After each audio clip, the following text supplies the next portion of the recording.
Another day, another story. A lovely day out at sea fishing was suddenly interrupted by a mysterious sight in the distance. While celebrating on their boat, one member of the party noticed something unusual in the water. Looking through binoculars, he spotted a small, bright orange object floating on the waves. As he focused his lens, he jumped back in surprise. He thought he could see two brown eyes in the object and feared the worst. Realizing that time was of the essence, he knew he had to act quickly. But what was this object, and more importantly, how had it ended up in the middle of the ocean? The story revolves around Brad Meck, a fisherman from Everett, Pennsylvania, who had embarked on a peaceful day of fishing at Raystown Lake. Little did he know that this day would turn into an unexpected adventure. As Brad cast his line into the calm waters, he noticed a strange object floating nearby. At first, he dismissed it as a mere log, but as it drew closer, he realized it was something else entirely. It was moving towards him much too quickly for a log in still waters. Suddenly, Brad's instincts kicked in, and he became increasingly nervous about this approaching object. He reached for his paddle and scanned the surroundings for any signs of danger, as the object continued to approach.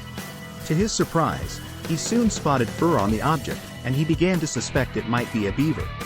His initial fear began to ease, thinking it was just a harmless animal.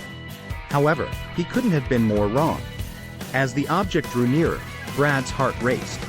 It was no beaver. It was a living creature, and it was in distress. Brad knew he had to help. He reached out to grab the struggling creature, which turned out to be a baby bear cub, barely staying afloat. Now, with the cub in his boat, Brad had to figure out how to help the little animal, but he also worried about the presence of the cub's mother nearby. He decided to paddle towards the shoreline, hoping to reunite the cub with its mother. On the shore, Brad carefully placed the cub on the ground, constantly scanning the surroundings for any signs of the mother bear. He was relieved when the cub didn't show any signs of aggression and seemed to understand that Brad was trying to help. Unable to call for help due to a lack of phone signal, Brad had to rely on his instincts and decided to let the cub return to the woods. He recorded the cub's departure, and as it disappeared into the forest, it briefly looked back at him, almost as if to say thank you. Brad's act of kindness had likely saved the cub's life, and he later learned that the cub had been spotted with its mother by hikers in the area, confirming that the reunion had been successful. Brad reflected on the risk he took and the importance of helping animals in need, even in the wild. While experts generally advise against touching wildlife in the wild, Brad's exceptional circumstances had led him to make a life-saving decision, ensuring the baby bear cub's survival.